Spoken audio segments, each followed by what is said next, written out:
In this segment, I'm going to demonstrate how to assemble our soft close drawer box. It's very similar to the melamine box with a few slight differences. The main difference being this dado groove in the drawer box side that the bottom will fit into. So let's go ahead and I'll show you how to do that. With this drawer box construction with the soft close drawer, it's very much like the melamine box. I would lay out all my components. We're going to do one drawer for the sake of time. But if I had more drawers, I would of course lay out all my components and put glue in all the components at one time. It saves a lot of time that way. With this one, first of all, we want to get the glue, and just like the other box, put a small dab of glue in each of the dowel holes. Not too much glue.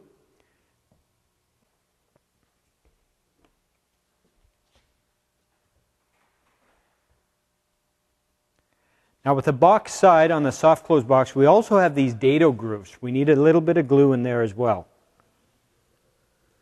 Just a thin line, not too much. And we need a bit of glue in our box front and back as well.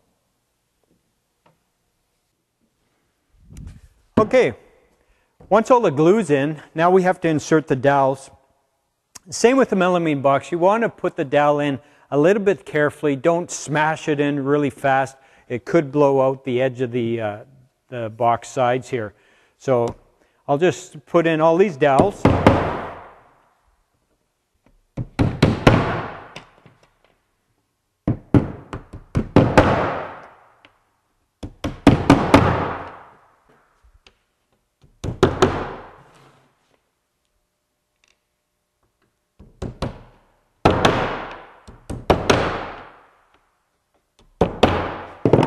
Okay, with all the dowels in place, now I need to put the box back on and the box front. So with the box back, I've got the glue in there. I've got it facing up so the glue's not oozing out. So you want to turn that over quickly and get it into place. Again, you want to make sure that the black mark on the edge is facing out. Now it's a little bit easier on a soft close box because you also have two holes on the back of the box which will receive the soft close glide. So with the back in place, let's get the front of the box.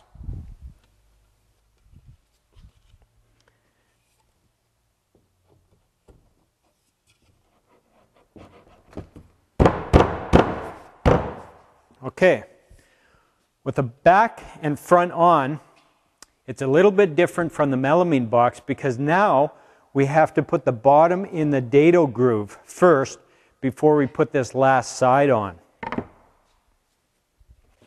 Now the bottom is pre-finished on one side, but the other side is not finished. So make sure that the finished side is facing up in the box. So just put that in the dado groove.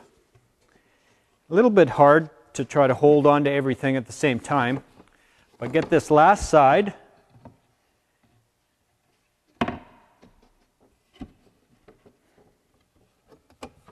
and okay, a little bit harder because you need to make sure you line up that bottom in that groove. Again, I'll finish off with the rubber mallet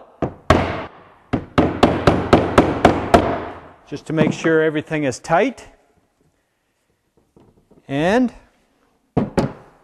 lay the box down.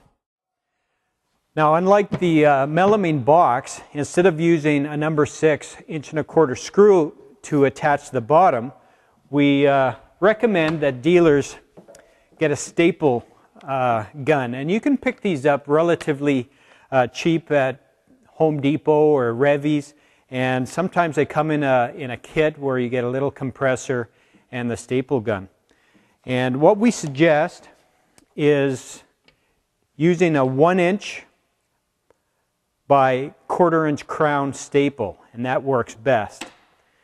So just line up the bottom with the front of the box, and I usually start on one side, Make sure that's perfectly flush. And right where the side and the bottom come together, right in that groove, just angle your staple gun a little bit and put a staple in. Now get the other side, make sure it's perfectly flush. And turn it around, it's a little bit easier. And put in another staple. With those in place, I'll go to the back of my box and do the same thing. Making sure everything is square still. I'm just going to turn this stapler around.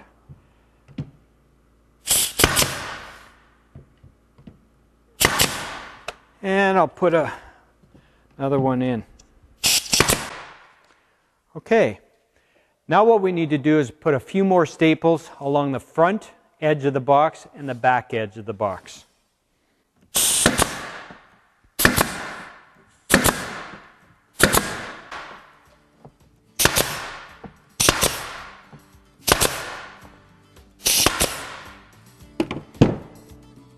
With all the staples in place, the last step is to put on the soft close release mechanism.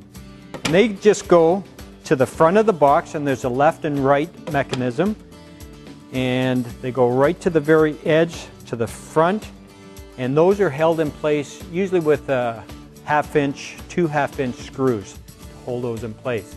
And then the box is ready to be installed.